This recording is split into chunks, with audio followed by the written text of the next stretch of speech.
نارینہ اولاد کے لیے قرآن و سنت سے منقول 3 خاص اور مجرب وظائف درج ذیل ہیں۔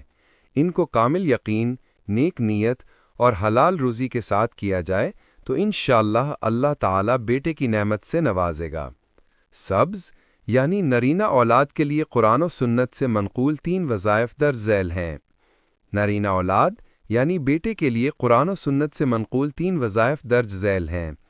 1. سورۃ آل عمران کا خاص وظیفہ۔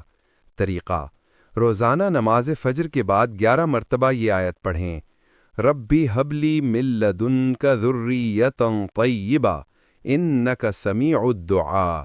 سورۃ آل عمران آیت نمبر 28۔ پھر آخر میں درود ابراہیمی 11 مرتبہ پڑھ کر اللہ سے نارینہ اولاد کی دعا مانگیں۔ یہ وظیفہ کم از کم 40 دن تک جاری رکھیں۔ سورۃ شورا کی آیت کا وظیفہ۔ آیت ہے: یَہَبُ لِمَن یَشَاءُ اِنَاثًا وَیَہَبُ لِمَن یَشَاءُ الذُّکُورَ۔ سورۃ شورا آیت نمبر 49۔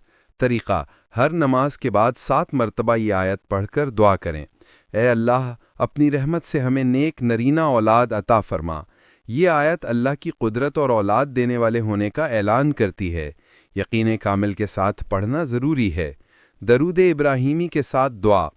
طریقہ: روزانہ رات کو سونے سے پہلے 7 مرتبہ درود ابراہیمی اور 100 مرتبہ یہ دعا پڑھیں: اللہم ارزقنی ولدا ذکرا صالحا تقیا۔ اے اللہ، مجھے نیک اور پرہیزگار بیٹا عطا فرما۔ یہ عمل 40 دن تک پوری توجہ اور یقین کے ساتھ کریں۔ اہم ہدایات: حلال کھانا، پاکیزہ زندگی اور نماز کی پابندی لازمی ہے۔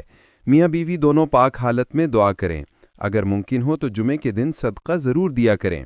دل میں یہ نیت رکھیں کہ اگر اللہ چاہے گا تو دے گا، ہم راضی ہیں۔